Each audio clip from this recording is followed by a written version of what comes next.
He was aggressive in game 3 like he was in game 1. Got up to that great start because he had been struggling the last 6 quarters. He had really struggled shooting the basketball.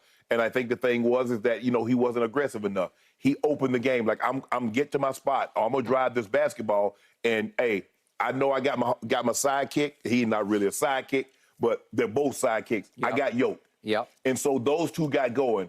And then they got Christian Brown to tag along. Mm-hmm. And that's all they need, Skip. They just need another guy that's going to give them about 15, 16 points. Because they're going to do their thing. They got no answer. They don't really have anybody that can stay in front of Jamal Murray. They don't have anybody. Bam is just too small to deal with Yoke one-on-one. So you got to send help. Now you send help. Yoke's going to fight it because, like you said, he's 7 foot tall. So he can see over everybody. Bam, 6'9". So it's not like, Bam, he can't see over Bam. And by the way, Kevin Love in the starting lineup against Joker, it was a mismatch. Yeah, I thought maybe he could bang with him, but he can't. No. He just can't. He don't have the legs anymore. No. He doesn't have the legs anymore. And so that's what you need. You get if Yoke and Murray do what they do, all they need is about 30 points from 2 other guys. Yeah. Because those two's going to give you somewhere high 50s to somewhere in the middle of the 60s between the 2 of them.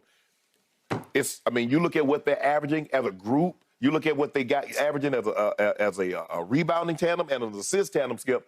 I don't know if we've seen that in a finals between a player.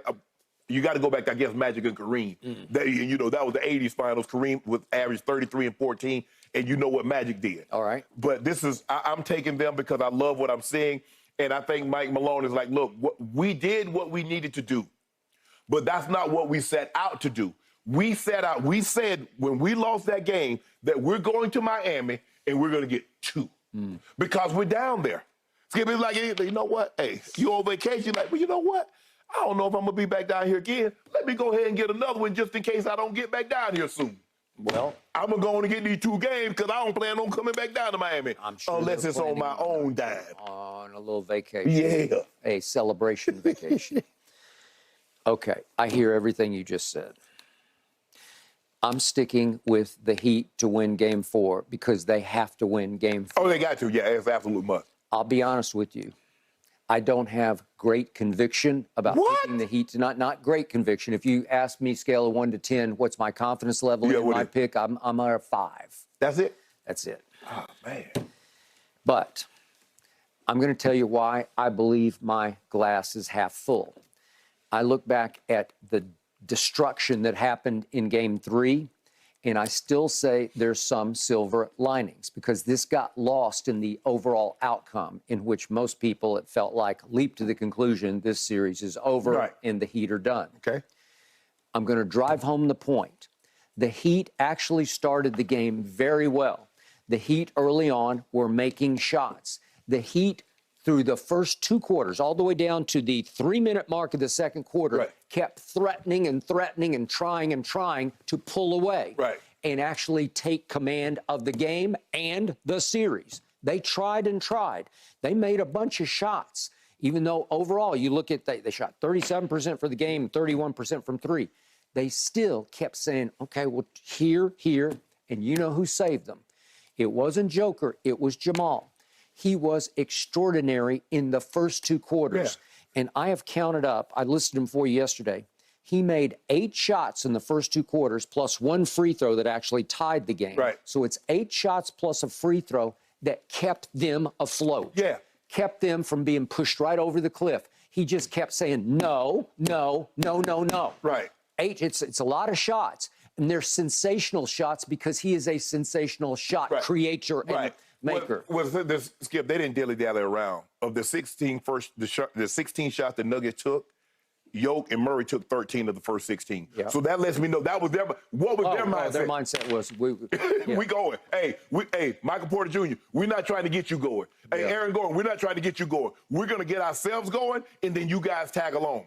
And that's it. But Gordon had a solid game. He had 11 points. He had 10 rebounds, 5 assists. Yep. He had a solid all-around game. But it was Christian Brown. Because the thing is, Skip, that Michael Porter Jr., he's 6'10", but he's not physical. He's a finesse player. He would much rather hover around the three-point line. I agree. But if you look at Christian Brown, when he came in, he's diving to the basket. And guess every time, They find him, dunk, layup, and one. Fearless. So, Yep. Michael Porter Jr., when you're sitting on the bench, look at what the guys that's in there, look at how they're playing. When they come with the double team, go to the basket. Stop just hanging around. You can do other things other than shoot threes. Okay. You're 6'10". All right. I got you. I hear you. Chris Haynes had a great report that I read early this morning, Bleacher Report, that they had a closed-door meeting with just the players right after the Game 2 loss in Denver. Right. And a lot of the veterans, Jeff Green, KCP, spoke up and out and said, this is unacceptable. We have to be more focused with more energy to start the game. Correct. And Joker finally spoke up because he doesn't speak up very often. And nobody wanted to say, he wouldn't say what he said, but he probably laid it on the line. Not again. Right. So he and Jamal came out. You could just see they had a look in their eye right from jump. I've never seen him as this aggressive this early. Agreed. Skip. He was turning and he wasn't looking to pass because a lot of times he'll hold the ball, Skip. He's looking around. Okay, if the double team coming, he was turning, facing up. Okay. I'm finna go to work. Okay, but despite all that, with 3 minutes left, Miami was up 1 point. I'm sorry, 3 minutes the second quarter, up 1 point. Yes. And then Jamal hits a three, and they're off to the races. They never look back. And the third quarter was just absolute destruction. That's their quarter, Skip. That's their quarter. That's what they do. They own it. They romp and stomp on your head and your psyche in the third quarter. It was 17 rebounds to 3 rebounds. Right. And obviously for the game, it was 58 rebounds to 33. Yes. No rebounds, no rings. No rebounds, no hope. Right. Remember Game 4 for the Lakers? They up 15 at the half, and the Nuggets erased that in a matter of moments and took the game. Gone like that. I didn't even know what happened. It's just like, oh, wait. Exactly. It's over. All right, silver lining again off Game 3. I'm going to say this again. Down to the wire, all of a sudden, there was a play where, remember, Jamal turned it over 5 times in the fourth quarter, and it actually allowed the Heat to have a little bit of life, and they're at home, and I know a lot of the crowds they arrive late, they leave early. Okay, so they're leaving early. But remember the play where Jamal throws the elbow and got called for the offensive foul, but they went to review it as a flagrant. Well, just help me out here. If it gets called a flagrant, it's 2 free throws plus the ball. If you make, I'm having to again go with it that they make the 2 free throws. If they make the 2 free throws, it cuts it to 7 with 1:16 left, and they have the ball. Duncan Robinson then made a 3. I'm just doing the what if.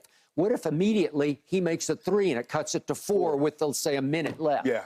Okay, do they have a chance? Yeah, sure, they have a chance. Yes. Okay, my point is, it wasn't an annihilation. It wasn't a blowout, and maybe Miami takes a little bit of... I hear Jeff Green said, hey, finish it.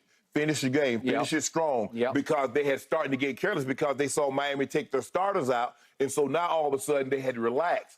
Well, Miami is still playing with the same intensity, like we got a chance. And the Nuggets took their foot off the gas, and it made the game a lot closer. I didn't feel as threatened by what transpired as maybe you thought. Okay, but it didn't even make sense because I understand you weren't threatened at all, but it was one of those wait a second moments where, wait. Did he take it? Did he take the start? Did Spo take the starter about 2? Okay, well, it was the backups. They were doing this. Right. Would he have put the starters back in at 1 minute left if it was a 4-point game? Yeah, I don't know. Could have got a timeout. Hell yeah. Maybe.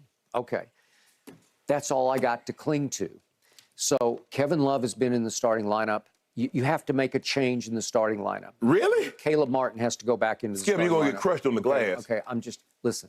Caleb Martin against Boston was extraordinary. He was way beyond Christian Brown the other night. He is a 20-point-a-game scorer, and which brings me to the problem. Again, no Tyler Hero. He's been ruled out once again, which makes me believe he should be ruled out for the rest of the series. I don't think he's going to play. They keep sort of just floating it out there as gamesmanship, like you better be aware of Tyler Hero. Well, he's got a pin in his shooting hand. He had surgery on it about, 6 weeks ago? No. I hoped, but no. Caleb Martin can shoot mid-range jumpers. He can get going, and he had a burst in the second quarter, and then they didn't go back to him at all. I want to see him early get going, but no.